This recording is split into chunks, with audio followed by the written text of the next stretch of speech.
let's go through the steps of getting from proficient to mastery. Do you want those? Yes. Okay. Now, let me ask you this first, though. Those steps getting from messy to proficient, they can seem simple. They can seem like, oh, those don't make any difference. But I am telling you from the bottom of my heart exactly what I did to get there. And so no matter what the negative comment in your head tries to tell you about those things, they are real. They are true. And when you use them, you go up levels, even when your split personality is trying to stop it. You still have to have different results because you have different behavior. So on going from proficient to mastery, so from B to C. Oh, I got to write mastery up there.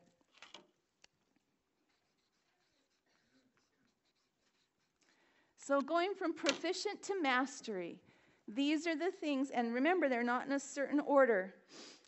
One of the first things that I did was I learned to forgive others more. In fact, daily.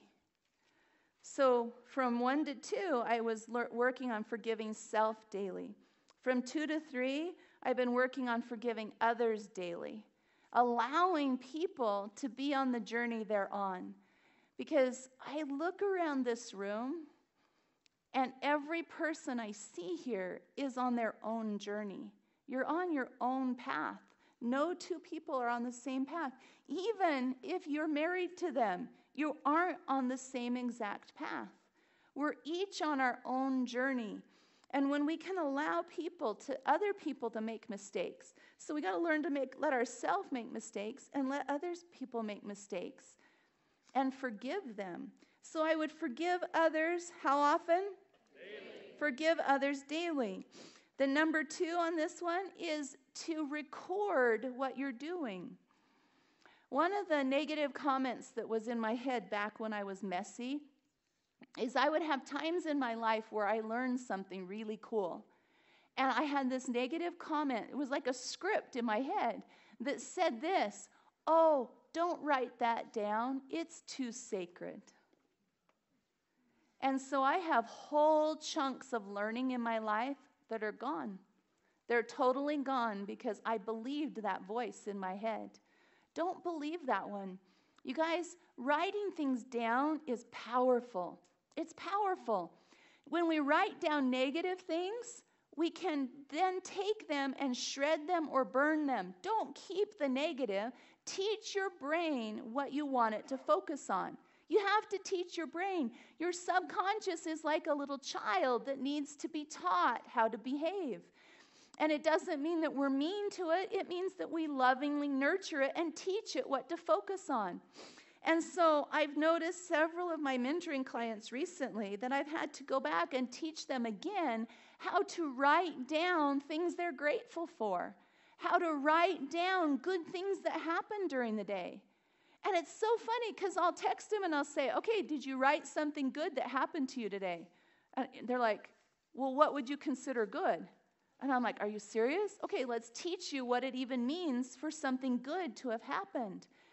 And so we go through and I teach them show them what that looks like because we're losing track. We're losing track of even noticing what good things look like. And good things look like things that move us up the path, that move us to the next level. That's what good things look like. And so recording those and recording things that we're grateful for, either people, circumstances, or resources. When we record our gratitudes on a paper, it gives legitimacy to our brain. Our brain sees the legitimacy. Is that too big of a word? Don't ask me to spell it. It starts with an L. Legitimacy is a negotiation term. And when things feel legitimate, our brain will absorb them better. So writing things down, record them. Have a color journal. You guys, I'm on my 5th color journal. My 5th color journal since I started to really understand this. And when I don't record things that I learn in my color journal, I lose them. So be willing to record them. And number 3, be willing to teach other people what you're learning.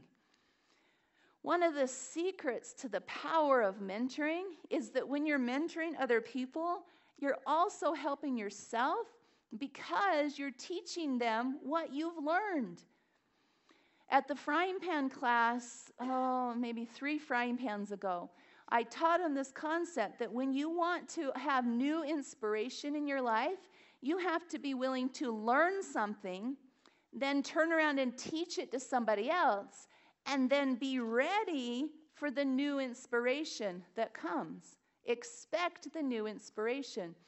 Because what happens is when we learn something new and then we teach it to somebody else, it reinforces it in our head, but it also not only reinforces, it opens us up to new, more powerful information.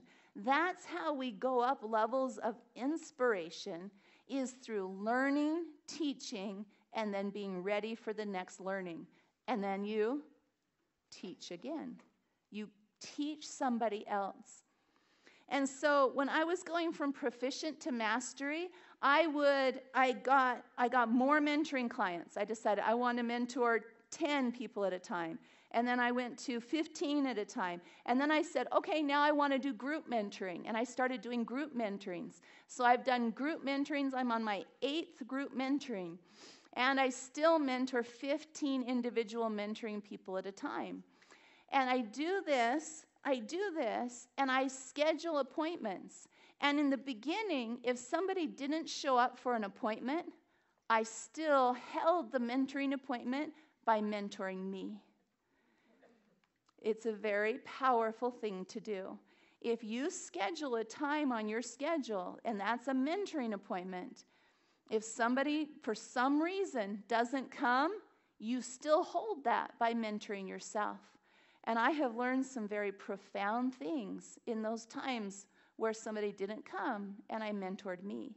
It happened the way it needed to happen because there was something I needed to know.